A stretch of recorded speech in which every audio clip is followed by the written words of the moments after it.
ಈ ಸಂಜೆ ಡಿಜಿಟಲ್ಗೆ ಸ್ವಾಗತ. ನಾನು ಪಲ್ಲವಿ. ಅಬ್ಬಬ್ಬಾ, ಈ ಯೂಟ್ಯೂಬ್ ನೋಡಿ ಜನ ತಮಗೆ ತಾವೇ ಡಾಕ್ಟರ್ಸ್, ಇಂಜಿನಿಯರ್ಸ್ ಆಗೋಗಿದ್ದಾರೆ. ಯೂಟ್ಯೂಬ್ ಅದೆಷ್ಟು ಜನರ ಫೇವರೇಟ್ ಆಗಿದೆ ಅಂದರೆ ಇದೊಂದು ಇದ್ರೆ ಸಾಕು, ಏನ್ ಬೇಕಾದರೂ ಮಾಡ್ಕೊಳ್ತೀವಿ ಅನ್ನೋ ಅಷ್ಟು. ಇದರಿಂದ ಆಗೋ ತಾಪತ್ರಯ ಒಂದೆರಡಲ್ವೇ ಅಲ್ಲ.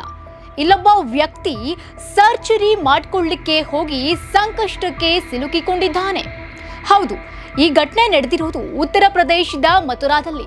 ಈ ವ್ಯಕ್ತಿಗೆ ತುಂಬಾ ದಿನಗಳಿಂದ ಹೊಟ್ಟೆ ನೋವು ಕಾಣಿಸಿಕೊಳ್ತಿತ್ತಂತೆ. ಸಾಕಷ್ಟು ವೈದ್ಯರನ್ನ ಸಂಪರ್ಕ ಮಾಡಿದ್ರೂ ಕೂಡ ಸಮಸ್ಯೆಗೆ ಪರಿಹಾರನೇ ಆಗ್ತಿರ್ಲಿಲ್ವಂತೆ.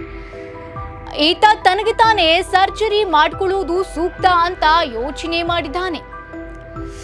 ತುಂಬಾ ದಿನಗಳಿಂದ ಹೊಟ್ಟೆ ನೋವು ಬರ್ತಾ ಇದ್ದು ಹಲವು ವೈದ್ಯರನ್ನ ಸಂಪರ್ಕ ಮಾಡಿದ್ರೂ ಕೂಡ ಈ ಸಮಸ್ಯೆಗೆ ಪರಿಹಾರನೇ ಸಿಗ್ತಿಲ್ವಲ್ಲ, ತನಗೆ ತಾನೇ ಸರ್ಜರಿ ಮಾಡಿಕೊಳ್ಳುವುದು ಸೂಕ್ತ ಅಂತ ನಿರ್ಧರಿಸಿದ್ದಾರೆ. ಯೂಟ್ಯೂಬ್ನಲ್ಲಿ ಹಲವಾರು ವಿಡಿಯೋಗಳನ್ನ ನೋಡಿದ ನಂತರ ಔಷಧ ಅಂಗಡಿಯಿಂದ ಔಷಧಿಗಳನ್ನ ಖರೀದಿ ಮಾಡಿದ್ದ. ನಂತರ ಯೂಟ್ಯೂಬ್ನಲ್ಲಿ ನೋಡಿದ ಆಧಾರದ ಮೇಲೆ ಸ್ವತಃ ತನಗೆ ತಾನೇ ಶಸ್ತ್ರಚಿಕಿತ್ಸೆಯನ್ನ ಮಾಡಿಕೊಂಡಿದ್ದಾನೆ. ಅವರ ಸ್ಥಿತಿ ಈಗ ಹದಗೆಟ್ಟಾಗ ಅವರ ಕುಟುಂಬ ಅವರನ್ನ ಆಸ್ಪತ್ರೆಗೆ ಕೊಂಡೊಯ್ತಾರೆ. ರಾಜುಬಾಬು ಹಲವಾರು ದಿನಗಳಿಂದ ಹೊಟ್ಟೆ ನೋವಿನಿಂದ ಬಳಲ್ತಾ ಇದ್ರು. ವೈದ್ಯರನ್ನ ಸಂಪರ್ಕ ಮಾಡಿದ್ರೂ ಕೂಡ ಸಮಸ್ಯೆಗೆ ಪರಿಹಾರ ಸಿಗ್ತಾ ಇರಲಿಲ್ಲ. ಅವರ ನೋವು ಕಡಿಮೆಯಂತೂ ಆಗ್ತಾ ಇರಲಿಲ್ಲ.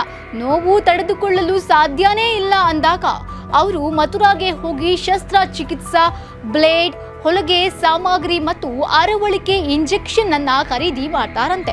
ತಮ್ಮ ರೂಮ್ನಲ್ಲಿ ಕುಳಿತು ಶಸ್ತ್ರಚಿಕಿತ್ಸೆ ಮಾಡಲು ಪ್ರಾರಂಭ ಮಾಡ್ತಾರಂತೆ.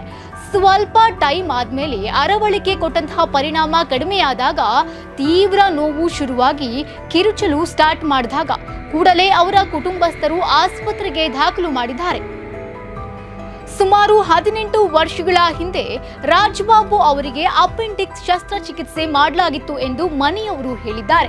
ಕಳೆದ ಕೆಲವು ದಿನಗಳಿಂದ ಅವರಿಗೆ ಹೊಟ್ಟೆ ನೋವು ಕಾಣಿಸಿಕೊಂಡಿತ್ತು ಮತ್ತು ಹಲವಾರು ವೈದ್ಯರನ್ನ ಸಂಪರ್ಕ ಮಾಡಿದ್ರೂ ಕೂಡ ಯಾವುದೇ ಪರಿಹಾರವಂತೂ ಸಿಗ್ತಾನೆ ಇರಲಿಲ್ವಂತೆ. ಆಗ ರಾಜ್ಬಾಬು ಸ್ವತಃ ಚಿಕಿತ್ಸೆ ಪಡೆಯಲು ನಿರ್ಧಾರವನ್ನ ಮಾಡ್ತಾರೆ. ಆದರೆ ಅವರ ಸ್ಥಿತಿ ತೀರಾ ಹದಗೆಟ್ಟಂತೆ ಆಗಿ ಹೆಚ್ಚಿನ ಚಿಕಿತ್ಸೆಗಾಗಿ ರಾಜ್ಬಾಬು ಅವರನ್ನ ಆಗ್ರಾದ SN ಆಸ್ಪತ್ರೆಗೆ ಕರೆದೊಯ್ಯಲಾಯಿತು. ಯೂಟ್ಯೂಬ್ ಅನ್ನೋದು ಸಾಕಷ್ಟು ಜನರಿಗೆ ಒಳ್ಳೆಯದನ್ನ ಮಾಡಿದೆ, ಅದನ್ನ ದುರುಪಯೋಗ ಪಡಿಸ್ಕೊಳ್ಬಾರ್ದು. ಯೂಟ್ಯೂಬ್ ನೋಡಿ ತಮ್ಮ ಜೀವಕ್ಕೆ ಆಪತ್ತು ಮಾಡಿಕೊಳ್ಳೋ ನಿರ್ಧಾರವಂತೂ ಮಾಡಲೇಬಾರದು. ಎಚ್ಚರಿಕೆಯಿಂದ ಬಳಸಬೇಕು. ಮಿತಿ ಮೀರಿದ್ರೆ ಅಮೃತವೂ ಕೂಡ ವಿಷವಾಗುತ್ತೆ ಅನ್ನೋಕೆ ಈ ಸ್ಟೋರಿನೇ ಬೆಸ್ಟ್ ಎಕ್ಸಾಂಪಲ್.